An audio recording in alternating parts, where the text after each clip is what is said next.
Hey everyone, welcome back to Beyond the Loading Screen, a podcast about the behind the scenes of games and game development.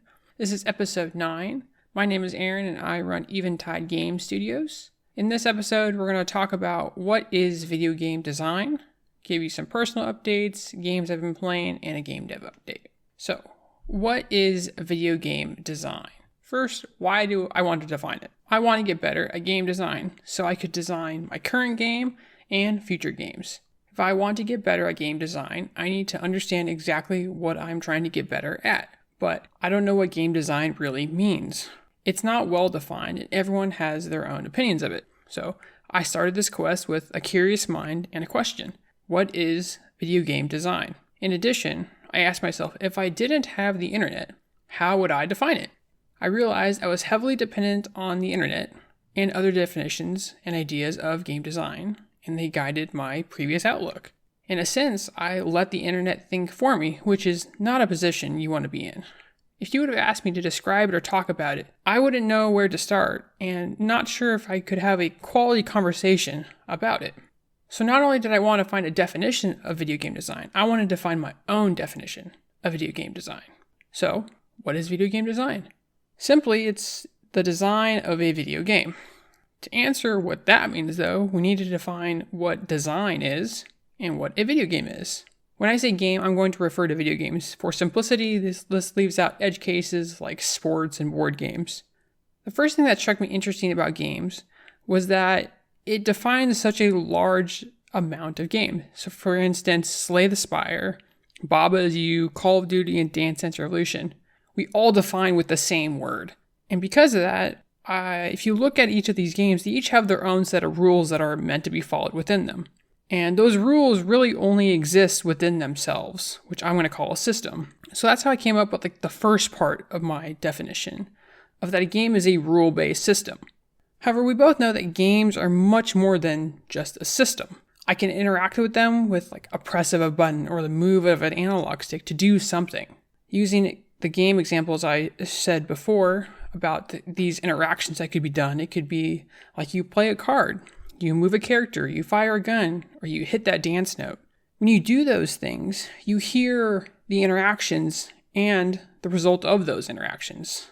So for instance, the whooshing of a card leaving your hand, the footsteps of the character, pulling the trigger, and the mini explosion of the bullet leaving the chamber, or the satisfying sound of hitting that dance note at just the right time. I can also see these things on the screen, of the card moving and attacking an enemy, a character moving from one space to another, the kickback of the gun and the spark hitting its target, and the playful explosion of neon particles hitting a dance note.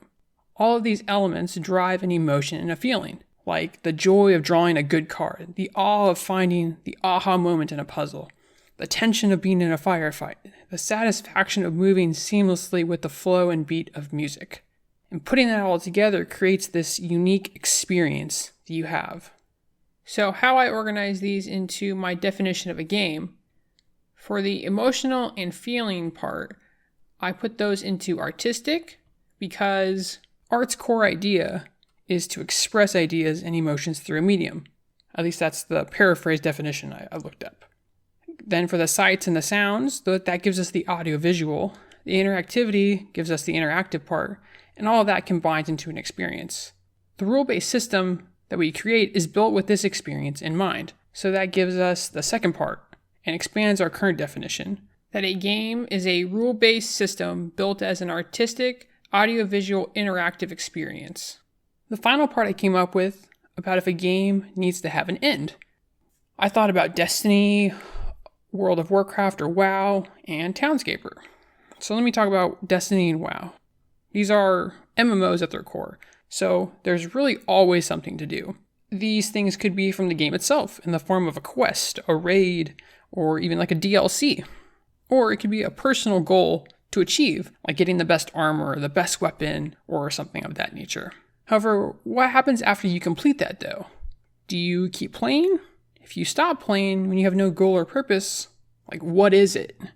Let's hold that thought, and let's talk about Townscaper. In Townscaper, you build a house on a modified grid. That's it. It's a very cozy and relaxing game. If you haven't given it a shot, I recommend trying it out. To me, this is more of a toy than it is a game. There is no goal to it. It doesn't even tell you that you even have to build a house. You just get to do that, and this toy allows you to do that. You're done when you stop playing it, and because of that, you play it for the sake of playing it. Going back to Destiny and WoW, after you beat, quote-unquote, the game, and without a new goal, in my opinion, it just becomes a toy. So having a goal and working towards an outcome is a key element of a game. Again, the outcome could be good or bad. It's really just the overall end that I'm just going to call the outcome. However, we need to understand that the outcome is achievable too. Otherwise, if we can't achieve it, what's the point? Furthermore, we should have a way to measure the progress of trying to achieve this outcome. This creates the feedback loop and lets you know if you're getting closer or farther from the outcome. Both of these additions of being measurable and being achievable are another difference between a game and a toy. In a toy, you don't measure the progress of how well you are playing with the toy, and you don't know if the outcome is achievable. You're limited by your imagination in the toy itself when using a toy. So this gives us the final part of our definition of a game. The game is a rule-based system built as an artistic audiovisual interactive experience with a measurable and achievable outcome. Now, this doesn't cover game genres such as action, adventure, etc. That's a separate thing. I'm not going to cover that here. Now, that defines a game. What about design? Design is interesting because it's not as abstract as you think. The paraphrased textbook definition I'm going to use is to create and build something with intent. And I summarized this definition before I decided to not use the internet. So let me give you an example of what I mean. So say we're designing a die, and we want to design two dies. We want to design a standard die and a die with all ones. So if we design a standard die, that means we want the numbers 1 through 6, and each of them on their own side, and the correct side according to whatever standard die uses. Cool, no issues. We build it, and we call it good. Then we design a die with only the number 1. You might think this is weird, and it is, but stick with me. We build it, and we call it good. In both cases, the die fulfills its intent of its design. By its nature, they are designed, and that's it. And I want to make the distinction here that if you ask me which one is designed well or designed better, that's going to depend on many additional factors, the context, and the purpose. And that's where design gets more nuanced and subjective. Using the die example, if I was designing a die for Yahtzee, the die numbered 1 through 6 would be the better design. If I was designing a die as a gag gift, the design with all ones would be the better design. If I wanted to use a game as an example, let's say we are designing a cozy game. An activity like fishing or farming fits the cozy design better than, say, something like hunting. Again, not covering the genres here, but each one does have its own design principles that they follow. So to summarize, design is creating and building something with intent. So let's bring those definitions together to define what is video game design. Video game design is a design of a video game. Plugging in our definition of design, it is to create and build a game with intent. Then if we plug in our definition of a game, we get our final definition of creating and building a rule-based system built as an artistic audiovisual interactive experience with a measurable and achievable outcome with intent. So there you have it.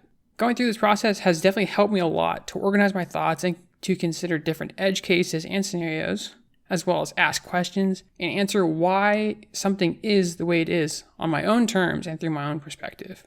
And any game designer out there, I think this is a good exercise for you to do to be able to define video game design on your own. Do you agree with my definition? Is there something that you might add or take out? Let me know. I'd love to hear your thoughts in our Discord, or just feel free to email me. That closes our main topic discussion for today. On to some personal updates. I did go on vacation, and I went to the river and the lake, and we got just to relax and hang out on our boat. We slept in, all good fun. I did a lot of driving, and over that time, I listened to a few podcasts. I listened to Coffee with Butterscotch, Game Developer Pete, and as well as a new one called The Other Castles. And listening to this one got me really excited for Kingdom Hearts because I listened to their 2 episodes, and it gave a really good synopsis of the actual story of Kingdom Hearts because it notoriously has one of the most difficult stories to understand. As far as games I've been playing, I did play a Lots of Ball show. I actually did achieve my second personal goal, which was to achieve a run using E. That was a fantastic and fun run. I was also in the mood for more of like a rhythm style game, and I also had this idea of a rhythm game to be able to play like Dance Dance Revolution, but like on your keyboard. And I actually looked for a game to see if it maybe existed, and sure enough it did, in the form of a game called Quaver. And I got to play this, very fun game.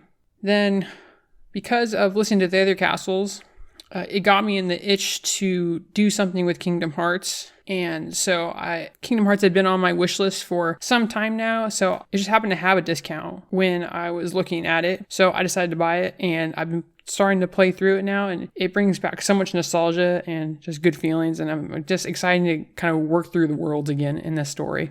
As far as a game dev update goes, I watched one video by, sorry if I mispronounce your name, but it's Aarymous. So it's Arimous. And I watched a video about how he designs his UI in Godot. And he goes through how he structures the UI nodes and what actual nodes he uses. And there was a certain part of it where he touches on the styling of the nodes. And that was something that absolutely was a game changer for me, because I knew something like this probably existed in Godot. I just didn't know where to find it. And what these stylings do is they basically obviously change the look and the appearance of it. They have so many customizable options of having things like rounded corners. Do you want a border? What color do you want? Do you want a drop shadow? Little things like that make your UIs pop. And when I found this out, I was just ecstatic, to be honest, because I knew from this point on my game is going to look so much different and so much better, because I was doing it this sort of old-fashioned, maybe even Unity way of I would just have a background, be a certain color, so it's very square, there's no rounded corners. I'd have to do something very specific or custom to be able to do what these stylings do. Then I would just simply overlay all the text on top of that, and then basically just go from there and add what I needed to, and it would have this obviously like tree structure to it. So because of that, I've been working on the tooltips and trying to define these stylings for my game and just making it look pretty. And it is very, very nice, and it's coming along. That's all I have for you today. Thank you for listening. Feel free to join our email list to get the latest news. Hop into our Discord. I'd love to hear from you. Also, check out Abridge on Steam. It's the Sokoban style puzzle game I built. I'll throw any links that I mentioned to any of the resources that we talked about in the show notes. And with that, I'll see you in the next episode. Bye.